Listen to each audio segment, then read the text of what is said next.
Bonjour à tous, nous allons aborder aujourd'hui le chapitre 11, Entités chimiques stables.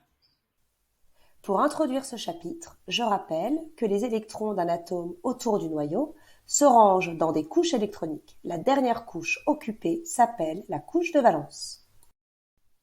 Stabilité chimique des gaz nobles. Je vous invite à visualiser la vidéo suivante pour comprendre la grande stabilité de ces éléments chimiques. Une application importante des gaz nobles est le domaine de l'éclairage, tel que les tubes fluorescents. Pour comprendre cette grande stabilité, observons la configuration électronique de quelques gaz nobles. Leur couche de valence contient pour l'hélium 2 électrons et 8 électrons pour le néon et l'argon. Celle-ci est saturée. Les ions monoatomiques. Visualisez à partir du lien suivant la réaction plus ou moins vive des métaux alcalins appartenant au groupe 1 du tableau périodique avec l'eau.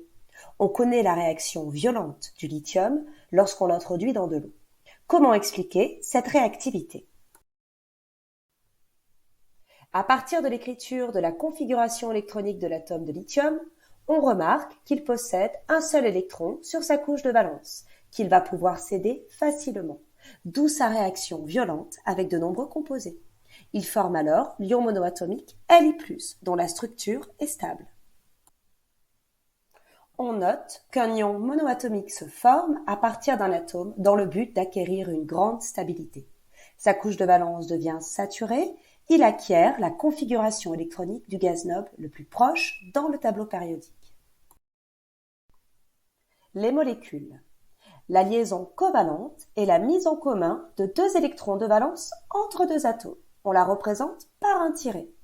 Les électrons de valence qui ne participent pas aux liaisons covalentes sont répartis en doublés d'électrons appelés doublés non liants.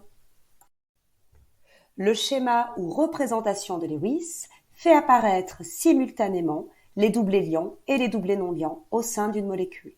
À partir de cette représentation, on comprend la stabilité d'une molécule. Dans l'exemple de la molécule d'eau, chaque atome d'hydrogène est entouré d'un doublé liant, c'est-à-dire de 2 électrons de valence. L'atome d'oxygène est entouré de 2 doublés liants et de 2 doublés non liants, soit 8 électrons de valence. Leur couche externe est saturée, la molécule est stable.